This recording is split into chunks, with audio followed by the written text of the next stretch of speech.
setengah lima buat. Jam 5 lah. Alhamdulillah. Assalamualaikum warahmatullahi wabarakatuh. Waalaikumsalam warahmatullahi wabarakatuh. Alhamdulillah di pagi sore ya. Sore ini alhamdulillah kita masih diberikan ya kenikmatan ya bisa duduk-duduk di depan rumah. Tuh. Nah, itu mic-nya tuh. Ngobrol bersama tetangga. Di depan saya namanya Pak Denny. Ya. Ini yang pakai kopi ya, pakai baju koko. Ustadz Tommy. Assalamualaikum warahmatullahi wabarakatuh. Ini kita rencananya mau bikin sebuah ya semacam konten lah yang mungkin ada manfaatnya mungkin ya. Ya, kalaupun enggak ya mohon maaf karena kita baru belajar soal. Oke, kita rencana mau ngobrolin topik apa nih kira-kira? Belum nggak ada. Ini ya, kita masalah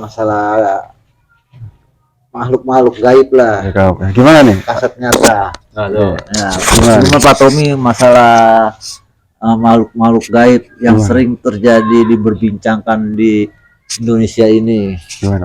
Silakan. Sumber pertama ya kita dengarkan dari Ustadz Tommy, silakan. Assalamualaikum warahmatullahi wabarakatuh. Assalamualaikum warahmatullahi wabarakatuh. Semoga kita semua ini mendapat diberikan nikmat kesehatan sama Allah, diberikan keberkahan, diberikan umur panjang, dan yang paling utama kita selalu diberikan dari lahir sampai wafat nanti ketebalan iman Islam kita. Amin. Ya singkat cerita, saya mau bertanya nih sama Pak Agung nih. Kan harus sumber masa bertanya. Aduh. Ya udah kalau nggak boleh bertanya. Jadi saya ditanya narasumber kan. Pak Agung aja yang lebih ahlinya narasumber. Kalau saya gantian lah. Enggak, kalau saya orang. Kamu dulu lah. Enggak, saya orang. Masalah makhluk gaib bagaimana? Menurut Ustadz Tommy. Ntar gantian habis Ustadz Tommy ntar. Jadi saya sebagai bertanya. Ya kalau menurut saya sih, setahu saya Pak Agung ya, Allah Subhanahu Wa Taala udah menciptakan makhluk sedemikian sempurna, makhluk manusia, hewan, makhluk gaib, makhluk tak kasat mata, juga makhluk lainnya yang kita mungkin belum tahu hikmah semuanya itu di balik semua itu kan. Mungkin masih tersembunyi hikmah semua itu kan. Ya setahu saya ya, kita hidup berdampingan ya, kita harus saling menghormati dan juga saling menghargai bahwa nggak ada namanya makhluk itu saling mengganggu kalau nggak diganggu. Ya, intinya sebagai makhluk ciptaan Allah sama-sama kita cuma bisa saling berdampingan lah, karena itu indah kan berdampingan yang makhluk gaib ya. Berdampingan kan, tapi kan nggak mengganggu. Berdampingan memang itu ada. Ya, nama itu indah. Iya. Moyan TNI. Berdampingan itu indah. Harga mati. Iya. Ya sekian itu aja sih dari saya yang saya tahu Pak Agung. Selebihnya mohon maaf, wabillahi taufiq wal. Assalamualaikum warahmatullahi wabarakatuh. Waalaikumsalam warahmatullahi wabarakatuh. Mungkin menurut pandangan Pak Agung mungkin bagaimana mungkin Pak Agung yang tahu sendiri. Dari dulu mungkin silakan. Kan saya bertanya, masa saya bertanya saya yang ini Pak Agung ya Pak Agung. Silakan Pak Agung. Jadi sebenarnya ya silakan ya, namanya juga kan bebas ya, bebas kan, topiknya bebas juga kan, sesuai dengan selera kita lah ya. Dan kebetulan topik yang diinginkan oleh Bapak Ustadz dan Bapak Om Denny tentang makhluk gaib gitu ya. Ya, terus apa yang mau dari sisi apa gitu, masalah apa yang sebenarnya kalau dari sisi keimanan pasti kita mengimani makhluk gaib ya, karena memang di dalam Al-Quran itu disebutkan ya bahwa Allah memang menciptakan manusia ya, menciptakan jin, iblis ya, menciptakan hari akhir ya, surga, neraka, bidadari. Nah, bidadari surga.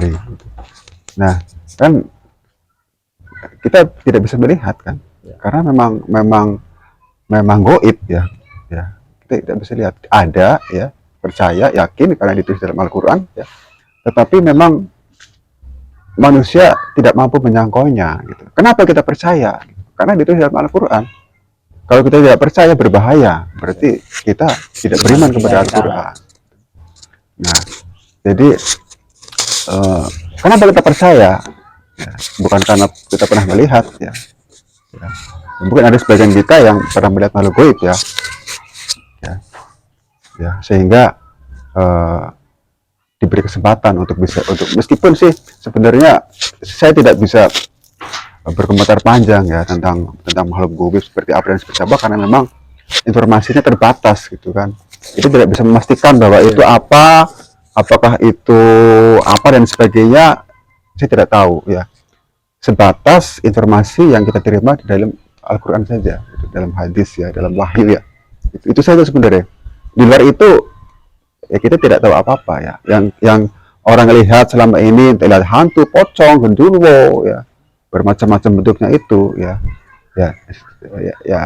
Kita tidak bisa berkata apa-apa karena itu kan memang makhluk gaib yang kita tidak bisa melihat dengan mata kepala secara langsung. Mana makhluknya gitu kan tidak bisa kita lihat kan ya, secara bersama-sama, sehingga kita cukupkan saja. Dia katanya pernah lihat ini, pernah lihat itu, sudah kita cukupkan saja bahwa memang Allah selain menciptakan manusia juga menciptakan makhluk gaib. Udah itu saja. Jadi kita percaya bukan karena kita pernah melihatnya, tetapi karena itu disebutkan di dalam Al-Quran itu ya. Jadi kepercayaan kita kepada makhluk gaib itu bukan karena kita pernah melihatnya, tapi karena keimanan kita kepada Al-Quran dan seluruh apa yang diinformasikan di dalamnya ya. Seluruh apa yang disebutkan di dalamnya kita percaya adanya makhluk-makhluk selain manusia ya.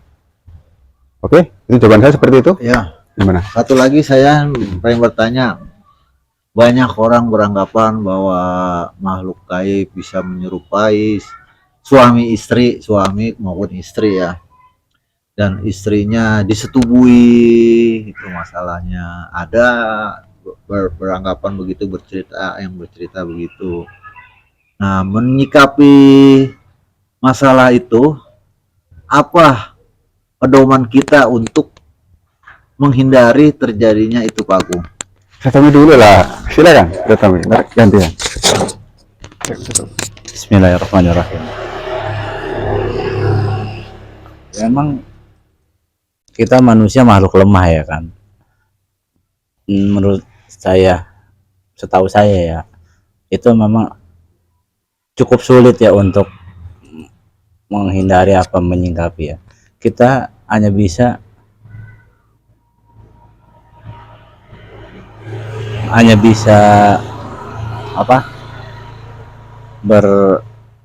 bergelantung sama Allah Subhanahu wa taala agar bisa terhindar dari hal-hal yang mengganggu, baik dari rumah tangga kita, dari suami kita, dari istri kita. Apabila diganggu sama makhluk gaib yang iseng, yang nakal.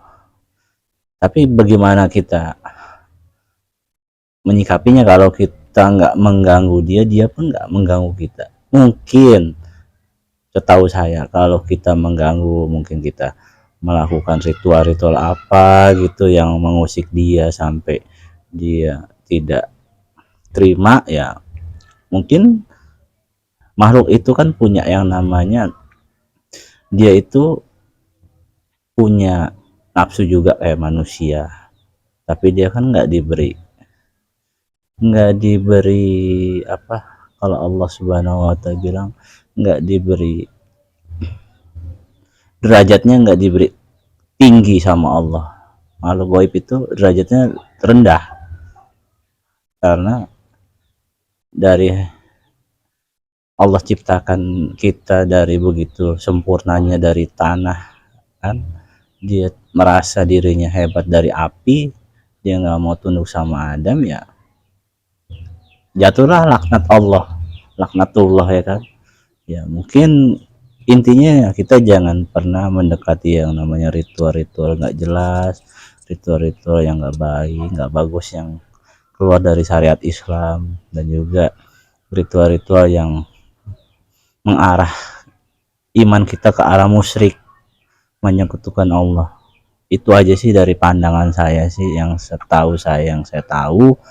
Kalau itu kita bisa jaga, itu kita bisa continue terus, insya Allah keluarga kita, istri kita, anak kita nggak akan diganggu sama makhluk yang seperti itu. Walaupun dia mengganggu, itu pun nggak akan lama, mungkin bisa cuman sejam apa 2 jam. Tapi kalau kita ikut ritual-ritual yang nggak jelas, iman kita terkikis. Kan iman, kan namanya iman tuh naik turun. Kalau lagi kita naik kita soleh, kita lagi turun kita murtad. Iya, makanya setahu saya, pandangan saya ya, jangan pernah mengikuti aliran-aliran yang enggak sesuai hadis Nabi dan juga Al-Quran. Karena Allah berbicara itu semuanya dari awal sampai akhir, itu dari Al-Fatihah sampai Anas, itu yang Allah bicara. Jadi kalau kita ingin mengenal Allah, ya kita ingin mengenal pembicara Allah, ya semua itu ada di Al-Quran, dan di arti Al-Quran juga Allah itu bicara semua itu. Karena tidak ada jin dan manusia selain untuk menyembahku. Tidak akan kuciptakan jin manusia di dunia ini kecuali hanya untuk menyembahku. Udah, itu aja sih setahu saya, yang saya tahu. Jadi selama kita nggak mengganggu dia nggak akan mengganggu kita. Itu poinnya sih menurut saya, yang setahu aku gitu aja. Jangan pernah mencoba-coba untuk menyekutukan Allah, apalagi menyembah selain Allah. Nanti kita akan menjadi penyesalan seumur hidup.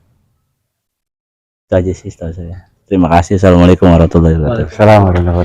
Alhamdulillah dapat pencerahan nih dari Pak Ustadz Tommy pada sore hari ini. Mudah-mudahan kita dapat menyikapinya. Amin, amin, amin. Nah, sekarang pendapat pada Pak Agung ini bagaimana?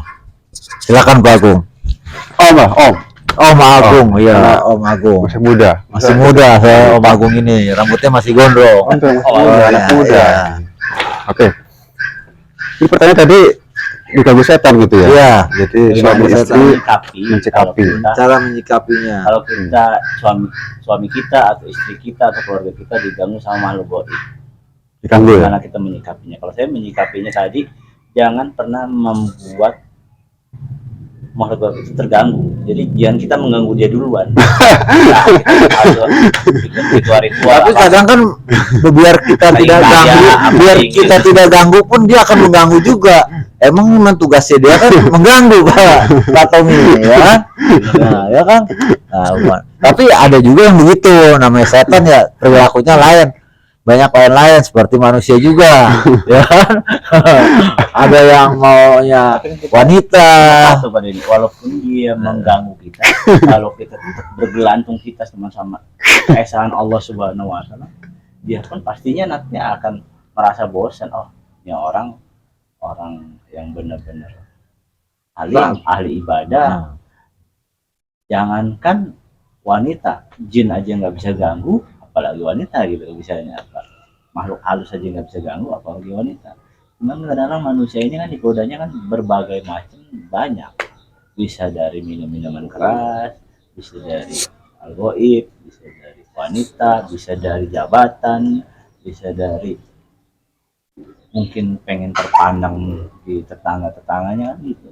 Memang enggak menyikapinya, ya kita cukup jadi manusia yang tawadu aja.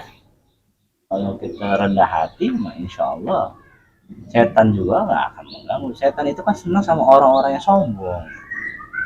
Makin dia sombong, makin jadi kawan dia. Itu menurut saya sih gitu aja. Ya, terima kasih. Ya, sekarang Pak Agung kemana nih Pak Agung? Kita ngopi dulu, biar segar nih sore hari ini. Ya, bismillahirrahmanirrahim. Ya. Jadi saya mencoba untuk menambahkan ya apa yang sudah disampaikan oleh Ustadz Tommy tadi ya. Itu kurang lebih hampir sama lah, kurang lebih lah intinya bahwa eh, Alhamdulillah ya Rabbil Bahwa- alamin, perbedaan. bahwa iya, Masya karena Allah. kita kan sama-sama Muslim, jadi kan Iya. tentunya solusinya sama, yaitu Islam. Gitu ya. Islam kan sebagai Rahmatan solusi, lil alamin. ya rahmatil alamin, ya memberikan solusi ya, atas seluruh problematika kehidupan manusia. Kasih Gitu ya. sayang. Jangan kan masalah kecil ya, masalah ini kan masalah kecil gitu. Artinya apa? Artinya memang bukan sebuah masalah besar dalam Islam ya. Jadi masalah besar itu adalah Kita murtad. iya, salah satunya itu ya. Kita keluar dari Islam. adalah ketika manusia itu tidak memakai hukum dan aturan Allah Subhanahu wa taala. Itu justru masalah besar gitu. Manusia tidak mau beriman kepada Allah ya. Itu yang Ya. besar. Tidak mau memakai hukum peraturan Allah, malah justru sebaliknya memakai hukum dan peraturan yang lain ya. Entah itu dari barat, timur, utara, selatan gitu ya, peraturan buatan manusia ya. Sedangkan peraturan Allah malah ditinggal, pada Allah yang menciptakan manusia ya dengan sebaik-baiknya, dan juga dibekali dengan panduan bagaimana hidup yang benar, gitu, satu paket gitu. Itu sebenarnya masalah yang lebih besar ya, tapi nggak apa-apa lah ya, namanya juga sebuah obrolan santai dengan tetangga-tetangga sore hari. ya. Kebetulan topik yang diinginkan oleh para beliau ini adalah tentang makhluk halus gitu ya. Tadi pertanyaan bagaimana kita mensikapi gangguan setan ya, jelas kita mohon perlindungan kepada Allah Subhanahu wa taala. Sudah gitu. Bagaimana caranya? Iya, tergantung Caranya apa. bagaimana? Caranya dengan berdoa. Udah gitu aja. Berdoa. Ya, baca Al-Qur'an, berdoa, memohon kepada Allah. Selesai. Ya, udah selesai. Entah berhasil entah enggak, ya kan? Kita sebagai seorang muslim, ya karena itu makhluk gaib gitu ya. Parameternya apa? Parameternya ya tidak ada kan? Karena kita kan nggak lihat gini, kalau kita berhasil makhluk gaibnya pergi apa datangnya kita nggak tahu. Namanya makhluk gaib kan? Ya.